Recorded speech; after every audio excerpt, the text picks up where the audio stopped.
In this video, I'll show you step by step how to connect Google Calendar to your Grok account.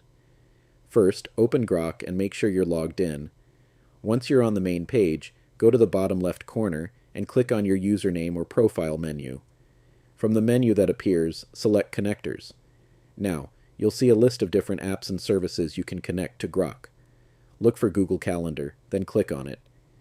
After opening the Google Calendar connector page, click on the Connect button in the top right corner. Grok will now ask you to sign in with your Google account. Choose the Google account that has the calendar you want to connect. After that, click Continue.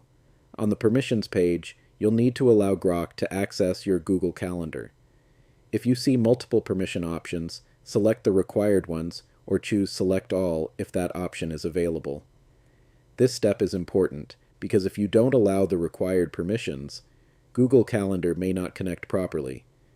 Once the permissions are selected, scroll down and click Continue. Now wait for the connection to finish. If everything is set up correctly, Google Calendar should now appear under your installed connectors or installed apps inside Grok. And that's it. You've successfully connected Google Calendar to your Grok account. If this video helped you, give it a like and subscribe for more simple tech tutorials. Thanks for watching, and I'll see you in the next video.